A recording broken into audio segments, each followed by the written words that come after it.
வரங்களால் வளர்ந்த அரக்கர் அச்சுறுத்தலால் அஞ்சி தேவர்கள் திருமாலிடம் ஓலமிட்ட காட்சி. வணக்கம் நண்பர்களே. முந்தின பாட்டுல ரிஷிகள் எல்லாம் ஒன்று சேர்ந்து மகாவிஷ்ணு கிட்ட போய் இந்த உலகத்துல அரக்கர்களால எவ்வளவு கொடுமை நடக்குதுன்னு கதர்னாங்க இல்லையா? பூமி அழியுது, வானம் அழியுது, தவம் செய்ய முடியலன்னு வருத்தப்பட்டாங்க.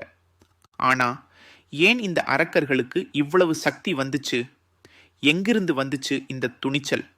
அதையும் அந்த ரிஷிகளே அடுத்த வரியில சொல்றாங்க பாருங்க. ஒரு பக்கம் வருத்தம், இன்னொரு பக்கம் எங்க வரங்களால இப்படி ஆயிடுச்சேங்கிற ஒரு கலந்த உணர்வு. அத கம்பர் எப்படி பாடுறாருன்னு பாருங்க. எங்கள் நீள்வரங்களால் அரக்கர் என்று உளார், பொங்கு மூலகையும் புடைத்து அழித்தனர், செங்கண்ணாயக இனி தீர்த்தல் இல்லையேல், நுங்குவர் உலகை ஓர் நொடியில் என்றனர். அடடா, என்ன ஒரு பாட்டு, என்ன ஒரு சரணம்! முதல் வரியை பாருங்க. எங்கள் நீள்வரங்களால் அரக்கர் என்று உளார். இதை சொன்னது யாரு? ரிஷிகள், தவம் பண்றவங்க. அவங்க எதுக்கு எங்கள் வரங்களால்னு சொல்லணும்? ஏன்னா அந்த அரக்கர்களுக்கு வரம் கொடுத்தது யாரு? பிரம்மா, சிவன் மாதிரி தேவர்கள். அந்த தேவர்களும் இந்த ரிஷிகளும் ஒரே தெய்வீக அமைப்பை சேர்ந்தவங்க தான். அதனால தான் நாங்களே வரம் கொடுத்தோமே, அந்த வரங்கள் நீண்டு நிலைச்சு அவங்களுக்கு சக்தியை கொடுத்துன்னு சொல்றாங்க. நீள் வரங்கள்னா சாதாரண வரம் இல்லை, ரொம்ப காலம் பலன் தரக்கூடிய பெரிய சக்தி கொடுக்கக்கூடிய வரங்கள். அந்த வரங்களால தான் அரக்கர் என்று உளார். அதாவது அரக்கர்கள்ங்கிற ஒரு கூட்டமே உருவாகி இப்ப இந்த அளவுக்கு பேராபத்தா நிக்குதுன்னு சொல்றாங்க. அடுத்த வரி அந்த கொடுமையை இன்னும் விளக்கமா சொல்றாங்க. பொங்கு மூவுலகையும் புடைத்து அழித்தனர். பொங்கு மூவுலகையும், மூணு உலகம்னா எது? வானம், பூமி, பாதாளம். பொங்கு மூவுலகம்னா செழிப்பா இருக்க வேண்டிய, உயிர்கள் நல்லா வாழ வேண்டிய அந்த மூணு உலகத்தையும் என்ன செஞ்சாங்களாம்? புடைத்து அழித்தனர். புடைத்தல் நான் அடிக்கிறது, நொறுக்கிறது. வெறும் அழிக்கல, அடிச்சு நொறுக்கி சின்னா பின்னமாக்கிட்டாங்கன்னு அர்த்தம். கம்பர் எவ்வளவு கடுமையான வார்த்தையை பயன்படுத்துறார் பாருங்க. அந்த கொடுமையோட தீவிரத்தை சொல்றதுக்குத்தான் புடைத்து அழித்தனர்னு சொல்றாரு. உலகமே அவங்க கையில சிக்கி அடிபட்டு அழியுதுன்னு ஒரு சித்திரத்தை காட்டுறாரு. இப்படியெல்லாம் சொல்லி முடிச்சுட்டு நேரா அந்த பெருமானை பார்த்து பேசுறாங்க. செங்கண் நாயக இனி தீர்த்தல் இல்லையேல். செங்கண் நாயக, அடடா என்ன அழகான விழிப்பு!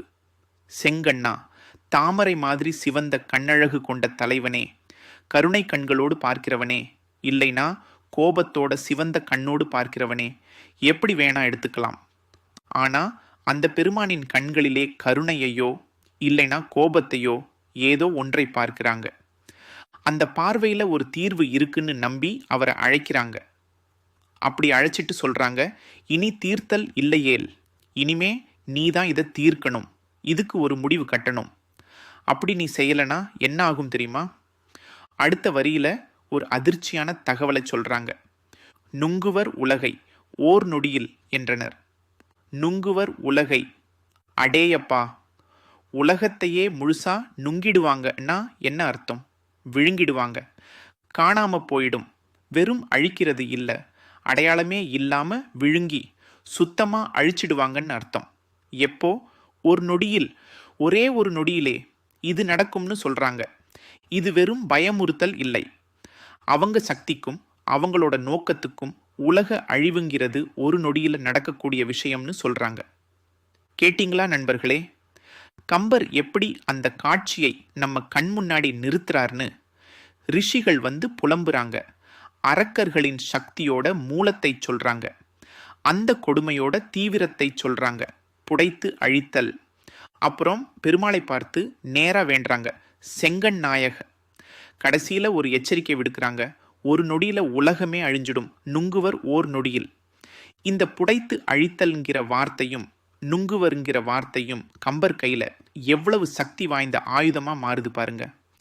அந்த ரிஷிகளோட பதட்டம், அவங்களோட இயலாமை, பெருமாள் மேல அவங்க வச்சிருக்கிற நம்பிக்கை, அரக்கர்களோட கொடூரம், இது எல்லாத்தையும் ஒரே பாட்டுல 4 வரியில நம்ம மனசுல அப்படியே பதிய வச்சிடுறார் கம்பர்.